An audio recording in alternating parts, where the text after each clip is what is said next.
Questão número 10 é uma questão teórica, tem 5 afirmativas aqui. Vamos começar com essa primeira aqui, olha. Seja f derivável no intervalo i, f é estritamente crescente em i, sem somente c, a derivada é maior do que zero. Será que isso está certo? Derivada maior que zero quer dizer que ela é crescente. Calma aí. Isso aqui é uma pegadinha, tá? Quando você estuda a teoria, você tem que estudar os casos estapafúrdios, as exceções. Olha só.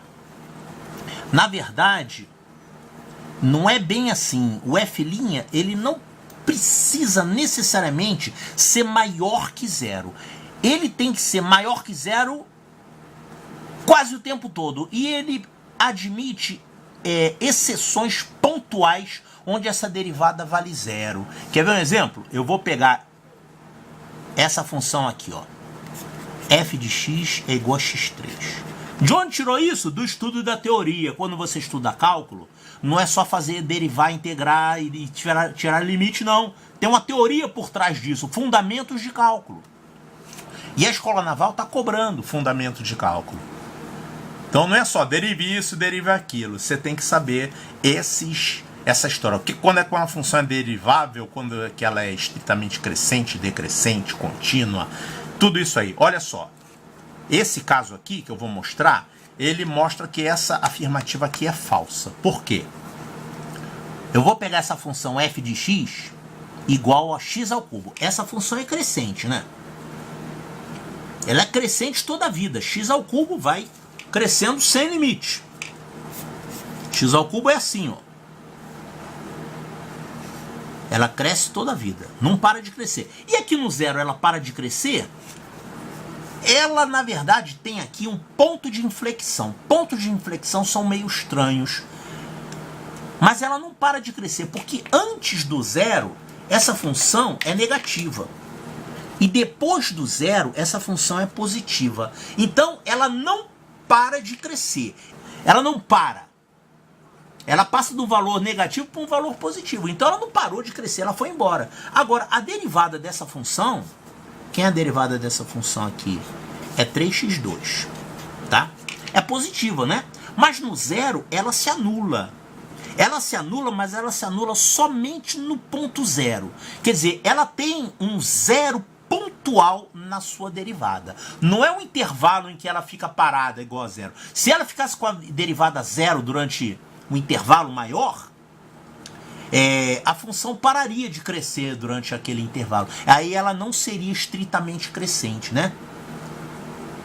Então, isso aqui fala que a função precisa ter a derivada o tempo todo maior do que zero, ela não pode ser zero nem num ponto. Isso está errado, porque eu estou mostrando aqui uma contradição. Eu estou mostrando aqui um contra-exemplo que mostra que isso aqui é errado. Ela não precisa necessariamente ser sempre maior do que zero. Ela pode virar zero num ponto só, mas continuar crescendo, continuar positiva.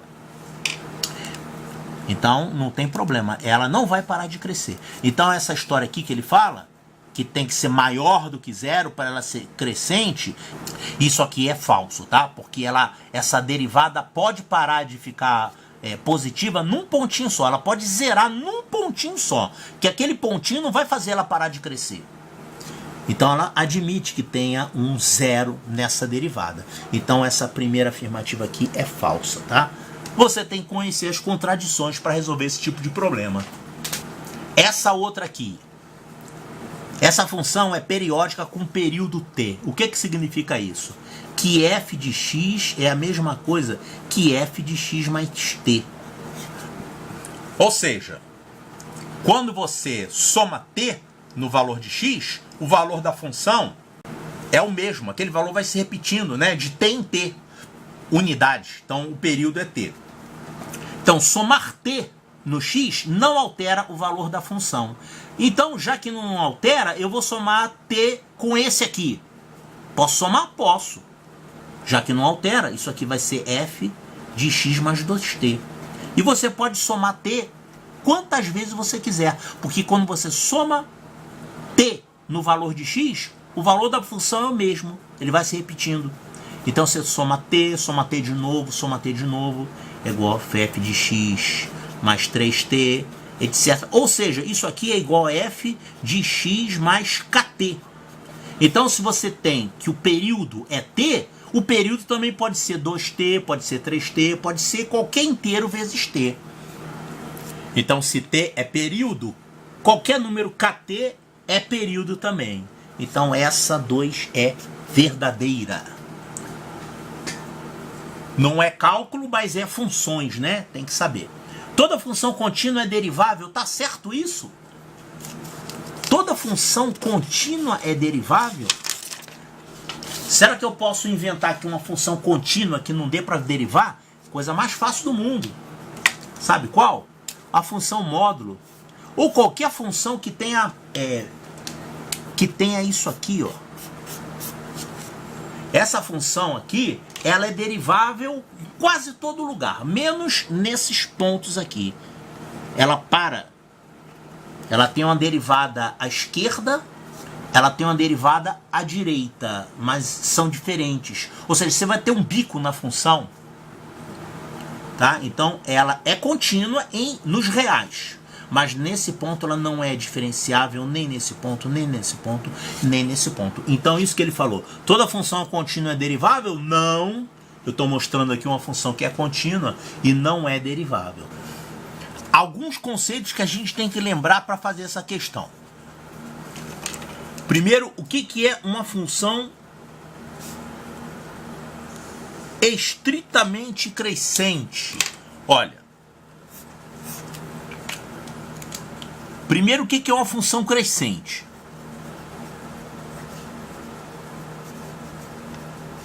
Uma função crescente, ela sempre aumenta de valor, porém ela pode ficar estacionária em algum período. Por exemplo, aumentou aqui, ficou estacionária, depois aumentou, ficou estacionária, aumentou, ficou estacionária. Né? Então, a característica da função crescente é a seguinte: se A é maior do que B, então f de A tem que ser maior ou igual que f de B. Ou seja, ela pode eventualmente ficar com um valor estacionário. Aqui, se você pegar esses valores de A e B, o f de A vai ser igual ao f de B, né? Se o A for isso aqui e se o B for isso aqui. Eu botei o contrário, né? Aqui era para ser B e A. Ela só não pode diminuir de valor. Ela, em geral, vai aumentar de valor, mas ela pode ficar estacionária durante um tempo.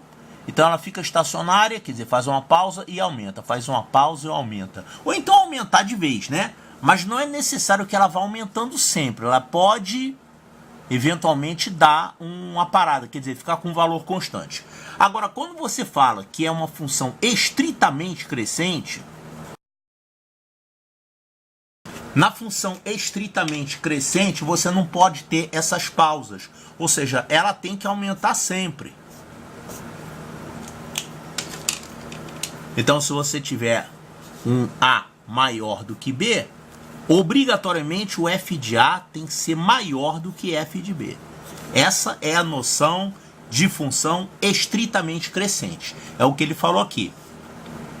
A função f é uma função de A e B que é estritamente crescente. Agora, ela também pode ser estritamente crescente ou estritamente decrescente. Isso aqui é um dado importante da interpretação. Não é para ela ser estritamente crescente ou então decrescente. O estritamente vale para crescente e decrescente. Você pode ter uma função assim. Seria o caso de uma função estritamente decrescente. Então, se ela for estritamente crescente ou estritamente decrescente, bom, o que mais vai acontecer? Você tem uma função de A em B. Como é o nome que esses conjuntos recebem? O A, ou conjunto de partida, ele se chama domínio da função. É o conjunto de todos os valores que x vai assumir nessa função. E esse outro conjunto B, como é que ele é chamado? É o contradomínio. Cuidado, não é imagem isso aqui. Imagem é outra coisa. Isso aqui é contradomínio.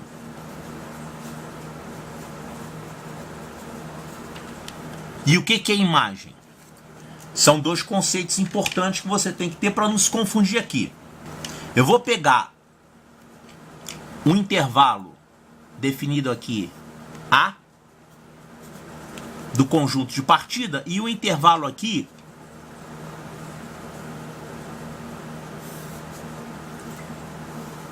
claro, eu peguei aqui intervalos um caso bem simples, onde o A é esse conjunto e o B é esse conjunto. É como se tivesse num sistema de eixos cartesianos aqui, tá? Então o A seria esse conjunto aqui e o B seria esse conjunto. E digamos que a sua função seja isso aqui. Uma função estritamente crescente. Então A é o domínio da função e o B é o contradomínio da função. Quando você está falando em contradomínio, não é necessário que todos os pontos dele sejam usados na função. Por exemplo, a gente pegar esse ponto aqui, ó, esse ponto aqui em cima, não tem nenhum ponto do domínio que corresponda a esse valor da imagem. Aliás, a imagem nesse caso seria quem? Seria de onde até onde? A imagem dessa função iria desde esse valor até esse valor aqui. Então, o conjunto de imagem é apenas esse trecho aqui, ó. Esse trecho. Então, domínio, contradomínio é isso tudo, e a imagem é só isso aqui. Quer ver um exemplo? F de x é igual a E elevado a menos x ao quadrado. Isso aqui é a famosa curva de Gauss. Essa função aqui é uma função de R em R. O domínio é todo o conjunto dos reais, você pode colocar qualquer valor real de x aqui. Agora, o contradomínio é os reais também, entretanto, esse contradomínio não é todo usado. Quer dizer, a imagem não é igual aos reais. Se você colocar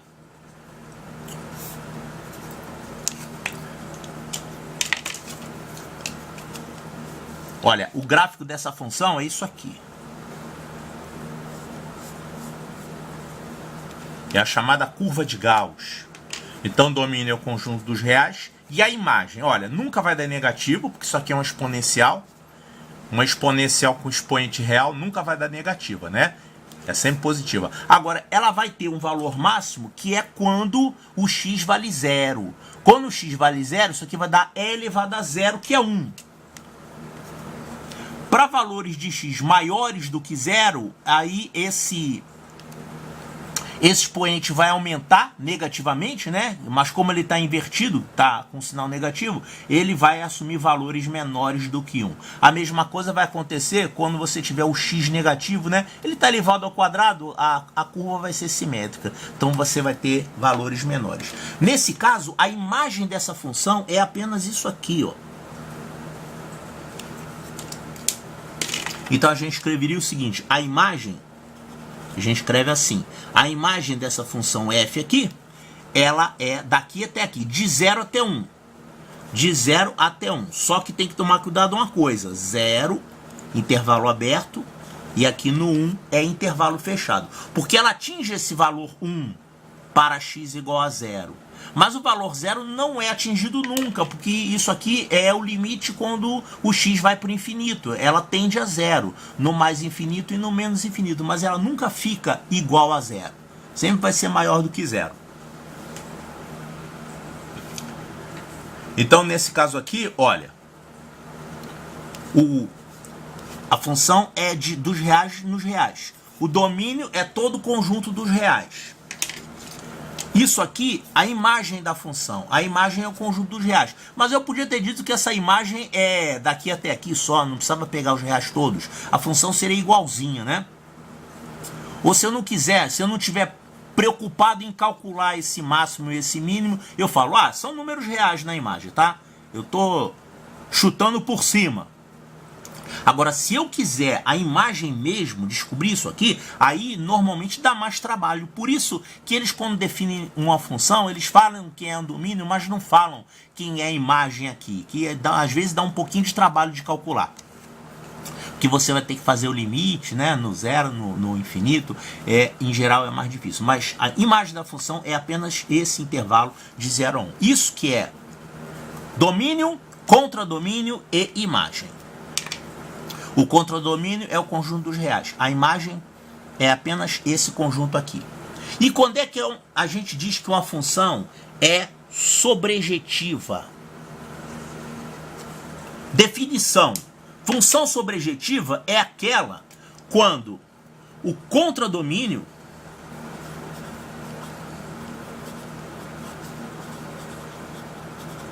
é igual à imagem. Isso quer dizer que todos os elementos do contradomínio são atingidos pela função. Ou seja, vão pertencer à imagem. Contradomínio é igual à imagem. Então, não sobra ninguém no conjunto de chegada. Todos os pontos são atingidos. É claro que essa função aqui, como eu coloquei, de R em R, ela não vai ser sobrejetiva. Por quê? Porque a imagem não é igual ao contradomínio.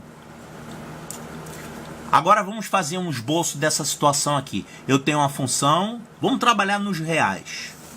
Quando a gente fala em função crescente e função decrescente, eu estou falando em reais, né? Subconjunto dos reais. Digamos que a gente tem aqui o conjunto, que é o domínio, que é o A, e digamos que a imagem seja isso aqui. Aliás, imagem não, calma aí. O contradomínio, né? A função é de A em B, então A é domínio e o B é o contradomínio.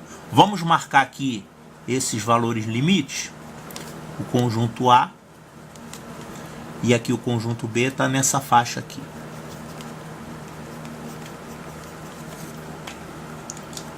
E agora vamos colocar aqui uma função estritamente crescente. Que tal essa função aqui? Ela é estritamente crescente. Olha que nesse caso a imagem não vai ser o conjunto B. A imagem só vem daqui até aqui. Então, olha, o contradomínio, que é o conjunto B, é isso tudo aqui. E a imagem é apenas esse trecho aqui. Ela, para ser sobrejetora ou sobrejetiva, é necessário que esses dois conjuntos sejam iguais, o contradomínio e a imagem. E aqui eu fiz uma em que não é, né? Eles são claramente diferentes. Essa daqui não é. Agora a pergunta que ele faz aqui. Considere um conjunto X contido em A. Conjunto X contido em A é qualquer subconjunto de A. Pode inclusive ser o A inteiro, né? O A é subconjunto dele mesmo. Ou o X pode ser só uma parte. O X pode ser só uma parte, daqui até aqui. Ou pode ser o próprio conjunto A inteiro, porque o A está contido em A. Então eu posso usar o A aqui como exemplo.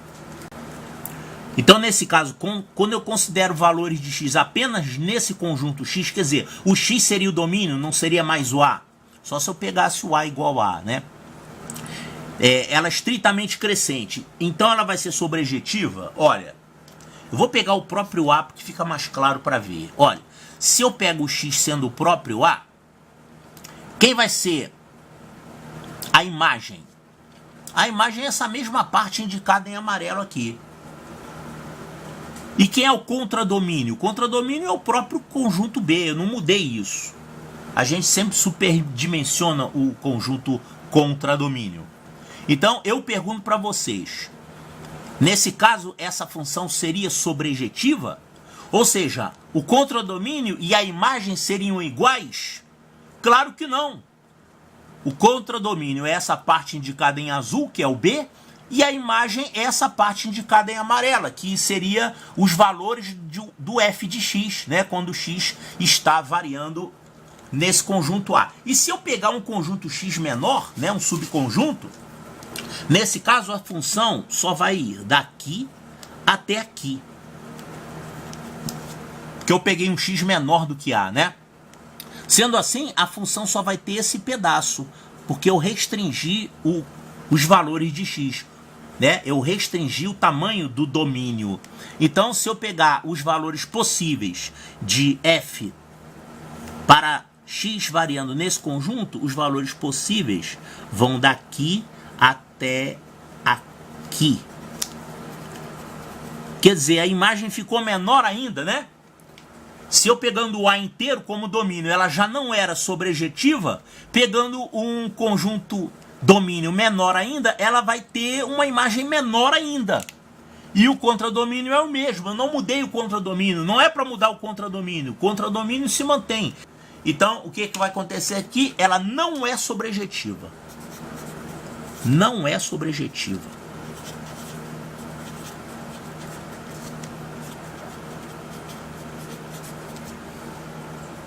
Então ele falou aqui que nesse caso, essa função é sobrejetiva nesse conjunto. Nada disso, isso aqui é falso.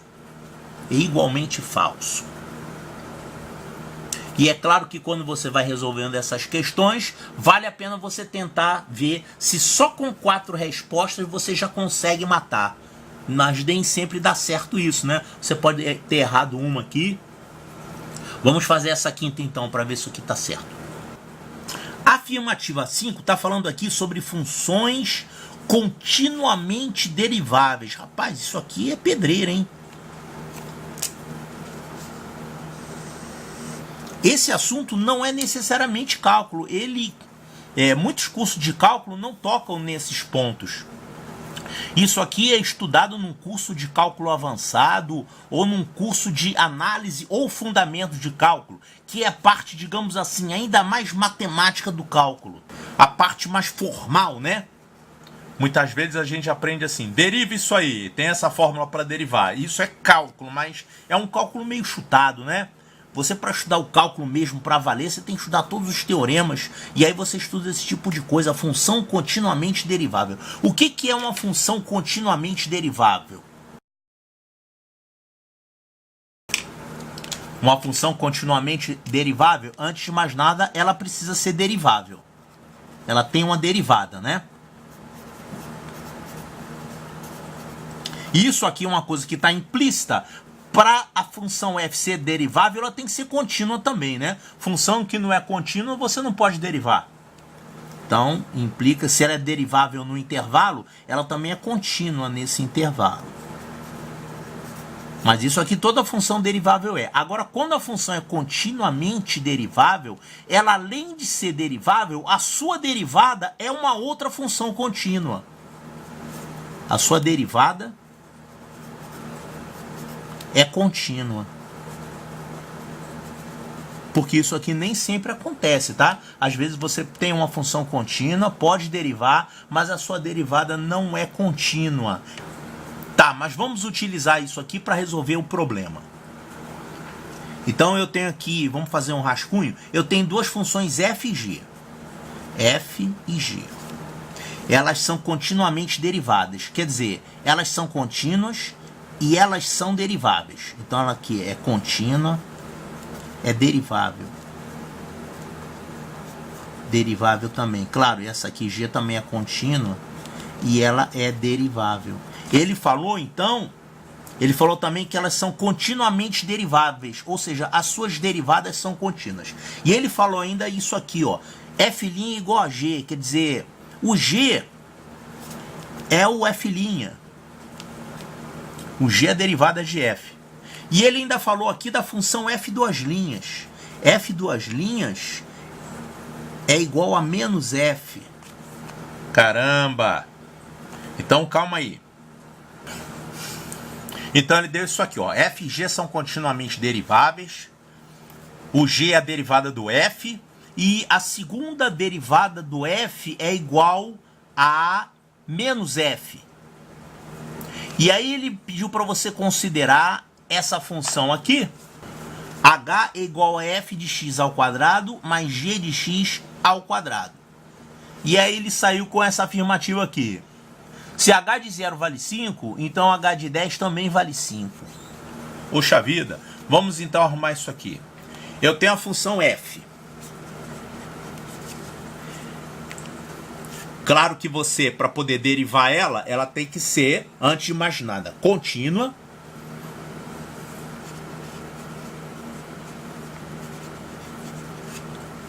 e é derivável.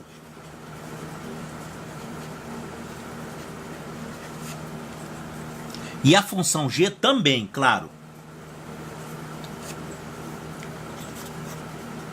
Ela tem que ser contínua e derivável.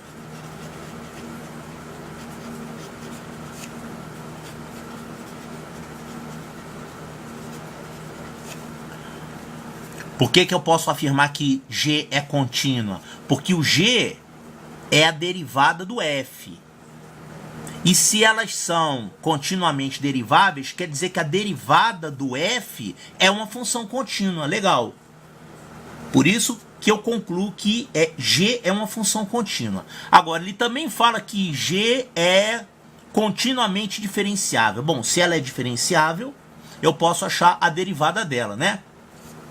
Mas olha só, observe que o g é derivada do f.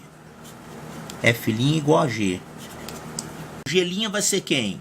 O g' vai ser f duas linhas, né? Se você derivar dos dois lados, vai ficar f duas linhas igual a g'. Ou seja, o f duas linhas, que é a derivada do g, que por sua vez é a derivada do f, então o f duas linhas é a segunda derivada do f, que é a derivada do g. Ela também vai ser contínua e vai ser... Bom, aí eu já não sei se o f duas linhas vai ser diferenciável, né? Porque ele falou apenas que f e g são continuamente diferenciáveis. Daqui você pode concluir que o g tem uma derivada, que no caso é f duas linhas, e você sabe só que ela é contínua. Então a gente para por aqui, eu só sei isso. Olha só, esse assunto aqui, ele usa um tópico do cálculo que você só aprende lá no cálculo mais avançado, lá para cálculo 3 ou cálculo 4. É isso aqui, ó, equações diferenciais.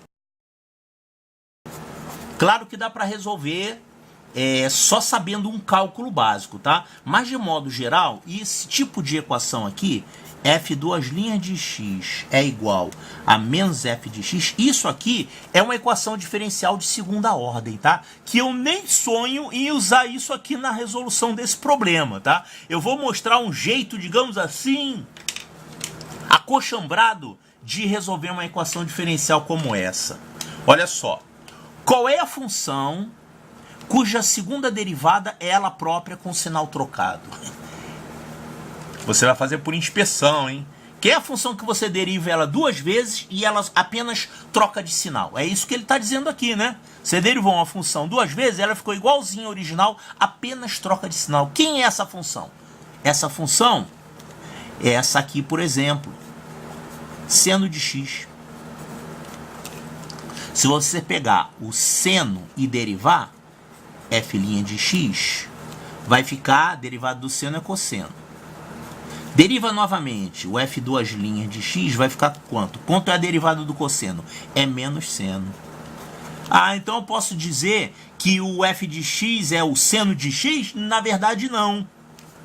O cosseno também tem essa propriedade. Se você tiver o f de x igual a cosseno de x, a derivada dele é f' de x. Quem é a derivada do cosseno é o menos seno. Deriva novamente, você vai ficar com f duas linhas, é igual, quem é a derivada do seno? É o cosseno.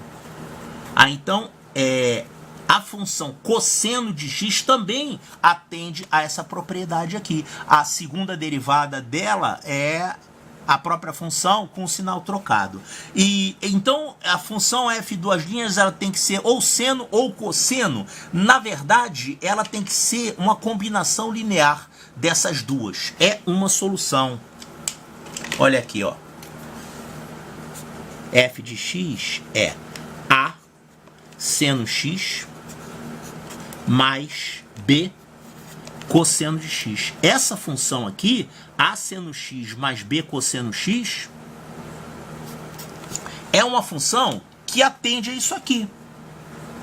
O a e b são constantes que eu coloquei aqui multiplicando, tá? E somei. Eu fiz uma combinação linear dessas duas. Olha só como é que essa função vai atender isso aqui.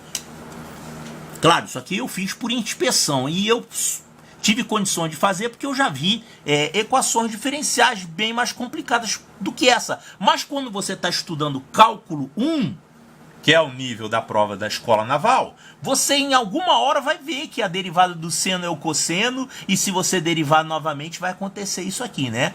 Ou seja, você vai lembrar e vai fazer isso por inspeção. Isso é uma maneira de fazer. Tem uma outra maneira que eu vou fazer aqui também. Vou dar duas soluções. Olha aqui, se eu colocar a primeira derivada, f2' de x, que é igual ao g, né? F', ó, F' igual ao g. Quem é a derivada disso aqui? Derivada de A seno vai ser A cosseno. O A é uma constante, você repete, né? A derivada do seno é o cosseno. E aqui a derivada do cosseno é menos seno, então vai ficar menos B seno de x. Se você derivar novamente, vai ficar com F2' de x. Derivada do cosseno é menos seno, então vai ficar menos A vezes seno. E aqui, derivada do seno é o cosseno, então isso aqui vai ficar menos B cosseno de x. Então olha só como é que atendeu o que o problema falou. A segunda derivada dessa função aqui é igual a ela própria com o sinal trocado. Então eu posso colocar essa solução. F de x é igual a A seno x mais B cosseno de x. Como assim essa solução? Porque essa solução aqui, eu não tenho certeza ainda se ela é a única. Normalmente as equações diferenciais têm infinitas soluções. Você tem uma solução particular, e você tem uma outra chamada solução homogênea. Mas eu não vou fazer isso não, tá? Eu só apenas exibir uma função tirada da cartola, certo? Que atende a isso aqui que o problema fala. Então o meu f de x é o A seno x mais B cosseno de x. E eu vou tirar o g de x também. Para que eu vou precisar do g de x? Para jogar nessa forma. Olha só, se o f de x é isso, quem é o g de x? O g de x, o problema falou que é a derivada do f, né? Então o g de x é a derivada disso aqui. Então isso aqui vai ficar A cosseno x menos B seno x. E aí ele mandou você construir a função h com essa fórmula. É o quadrado da função f mais o quadrado da função g. Então vamos colocar aqui a função h é o quadrado de f, que é o quadrado disso aqui. Quanto é que vai dar isso aqui? Produtos notáveis, né? Isso aqui vai dar o quadrado do primeiro, a2 seno ao quadrado, seno ao quadrado, mais B2 cosseno, mais 2AB, seno x, cosseno x. Isso aqui é o quadrado de f. Agora vamos somar com o quadrado de g. Então vou somar com o quadrado de g. O quadrado de g vai ficar A2 cosseno ao quadrado, mais B2 seno ao quadrado. E aí vai ficar menos 2AB seno x cosseno x. Essa parte corta com essa. E aqui você vai poder colocar A2 em evidência. Vai ficar seno ao quadrado mais cosseno ao quadrado, que dá 1.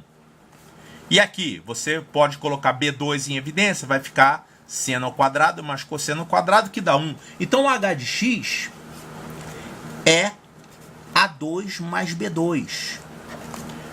Ou seja, isso aqui é uma constante, né? Onde a gente não considerou A e B como constantes quaisquer. Qualquer constante que você colocar aqui e aqui, você satisfaz aí essa fórmula. Então, isso aqui quer dizer que h de x é uma constante. Se h de x é uma constante, significa que ela tem o mesmo valor para qualquer x. Ela tem um valor constante, não muda de valor, né? Então, olha só o que acontece aqui.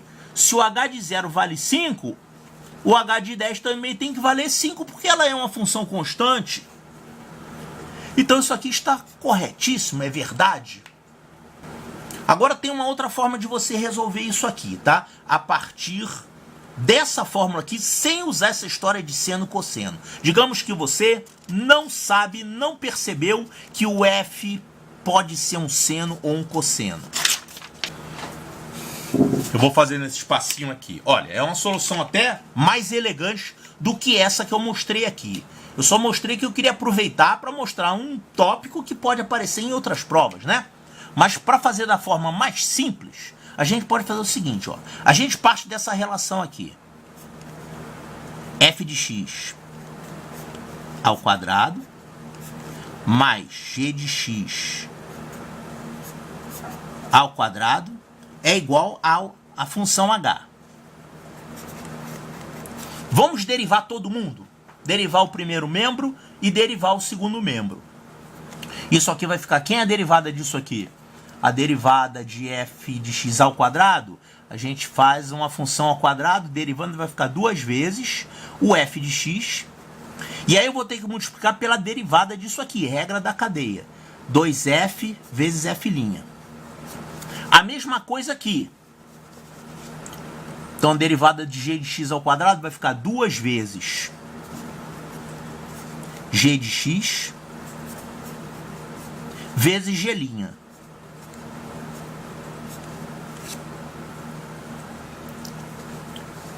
Isso vai ser igual à derivada de h, h' dx. Tá aí. E agora vamos ver se a gente consegue pescar aqui valores de f, g, f' e g'. Olha só. O problema deu que o f' é o g. Então no lugar desse f' aqui eu vou substituir por g, tá? Esse aqui é g. E aqui, esse G', G é a derivada de F, né? Você, para achar o G', você vai derivar todo mundo aqui. Ó, vou derivar novamente essa expressão aqui toda. Então vai ficar F duas linhas igual a G'. Então o G' é igual ao F duas linhas. Só que o F duas linhas, ele falou que é igual a menos F. Ah, certo. Quer dizer... Esse G' aqui é igual a F duas linhas, que é igual a menos F. Então, esse G' aqui é igual a menos F. Então, olha só como é que vai ficar. O H', que é a derivada da função H, vai ser igual a 2 vezes F de x vezes G de x, mais 2 vezes... Aqui a gente ficou com menos f, então vamos botar esse menos aqui na frente do 2, menos f vezes o g. E aí ficaram dois valores iguais, né, simétricos. Iguaizinho, só que esse aqui está com sinal menos. Então isso aqui vai cortar, corta, vai dar 0. Ou seja, o h' de x vale 0. Se h' de x vale 0, o que significa? Que h é uma função constante, né? Uma função que tem derivada 0 é uma função constante. Logo, h é uma função constante. A mesma conclusão que a gente chegou aqui. Se h é uma função constante, então h de 0 é igual a h de 10. Então isso aqui está verdadeiro, tá? Então, duas maneiras de resolver isso. Uma é colocando funções seno e cosseno, e a outra trabalhando com essa expressão aqui e substituindo, usamos regra da cadeia, e substituímos esses valores aqui por G e menos F. Então essa afirmativa 5 é verdadeira, tá? Então olha as respostas aqui. As afirmativas verdadeiras são, verdadeira aqui somente a 2 e a 5. 2 e a 5, olha aqui, ó, a 2 e a 5, resposta correta, letra E de eco.